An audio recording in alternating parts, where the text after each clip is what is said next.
Oke, selamat pagi lagi. Kita lanjutkan untuk data berkelompoknya. Kali ini kita akan melakukan penyajian data dalam bentuk diagram batang ya. Ini beda dengan yang kemarin ya.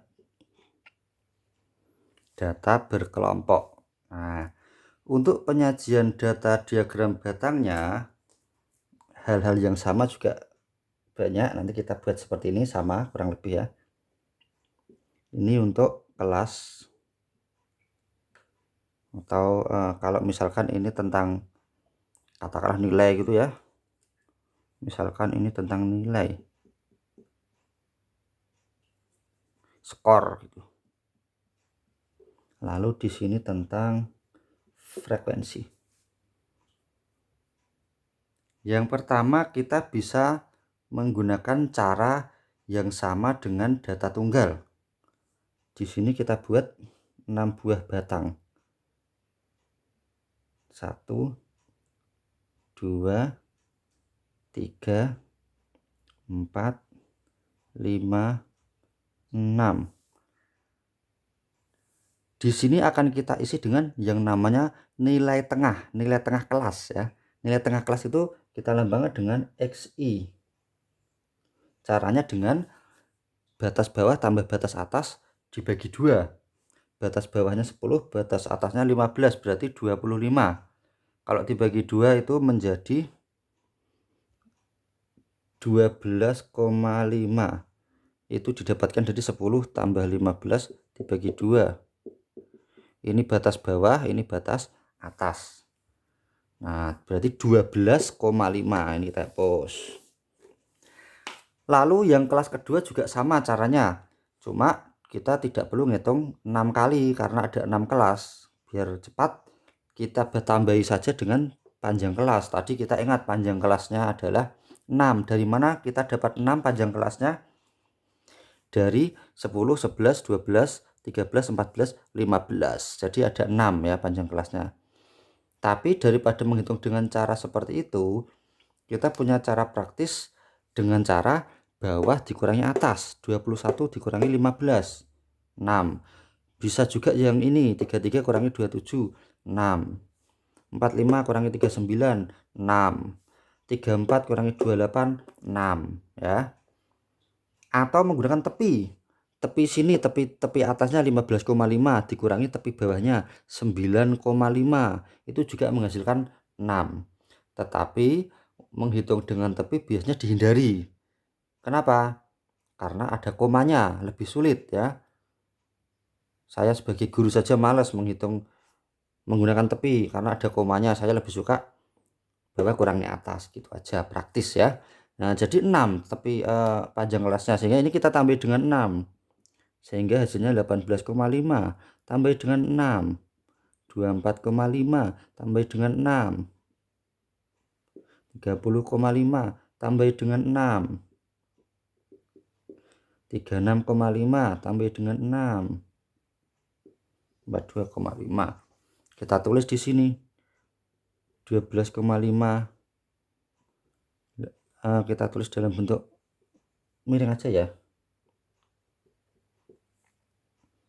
12 dong tadi. Bentar. 24,5 atau 30,5. Yang berikutnya 36,5 dan 42,5. Nah, ini ya. Nah, sekarang kita akan membuat skala. Nah, di sini kan ini paling kecil kan 2, paling besar kan 6. Jadi kita buat skala 1 saja bisa. 1, 2, 3, 4, 5, 6. Nah, kita buat semacam garis grid lines ya. Ya memang nggak bisa rapi kalau papan tulis seperti ini.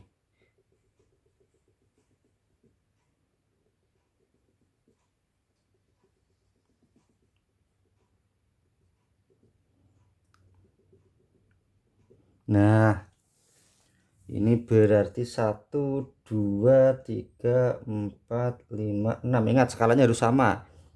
Kalau jarak 1 segini berarti jarak 5 ya 4 kalinya. Jangan berbeda-beda karena nanti kita akan melihat tinggi batangnya itu sebagai kuantitas, gambaran kuantitas. Jadi nanti akan terlihat mana yang lebih banyak, mana yang lebih sedikit secara sekilas dari diagram. Itulah fungsinya diagram ya. 12,5 ada 4, berarti kita punya ini. Nah, lalu 18,5 nya ada 3. Nah, disinilah perbedaannya dengan data tunggal. Kalau data tunggal batang-batangnya terpisah, tidak saling bersinggungan. Tetapi kalau diagram untuk data kelompok ini nanti akan bersinggungan seperti ini. Nah ya, kenapa bersinggungan? Karena ini bersinggungan di tepi-tepinya. 2, 6, 3, 2 berarti ini 2. Ini 6 berarti kita naikkan.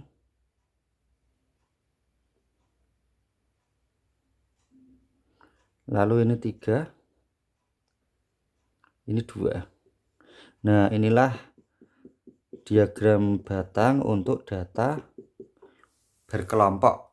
Ciri khasnya adalah dempet-dempet. Ini salah satu cara penyajian ya, dengan menggunakan nilai tengah dilambangkan dengan XI. Jadi ini nanti dianggap seperti data tunggal tapi dengan nilai tengah. Nah, ada juga yang model tidak menggunakan nilai tengah tetapi menggunakan tepi. Kita lihat di sini tepinya tadi kita tambah setengah ya. Tepinya tadi 15,5. Nah, di mana tepi atas kelas pertama sama dengan tepi bawah kelas kedua. Jadi di sini tepinya 15,5. Lalu di sini berarti 21,5. Ini berarti 27,5. Dia sebagai tepi bawah kelas berikutnya ya. Ini berarti 33,5, 39,5 dan 45,5. Jangan lupa yang paling awal belum ditulis 9,5. Nah, ini adalah diagram batang untuk data berkelompok. Sangat berbeda ya, terutama di batang-batangnya saling bersinggungan. Basa Jawane dempetan ya, dempetan di tepinya. Tepi bawah kelas pertama, tepi atas kelas kedua sekaligus tepi bawah kelas kedua. Tepi atas kelas kedua sekaligus tepi bawah kelas ketiga. Tepi atas kelas ketiga sekaligus tepi bawah kelas kedua. Jadi kalau saya pakai jari, posisinya di sini. Di sini. Di sini. Di sini. Di sini. Di sini. Di sini. Nah, gitu ya. Bisa dipahami. Ini untuk penyajian datanya akan kita lanjutkan nanti bagaimana mengkonversi. Kalau ini dari tabel menuju ke diagram, nanti akan kita konversi dari diagram ke tabel ya. Nanti akan kita konversi ini kembali ke sana. Oke, untuk dari tabel ke diagram sampai di sini dulu. Kita lanjutkan di video berikutnya. Terima kasih atas perhatiannya.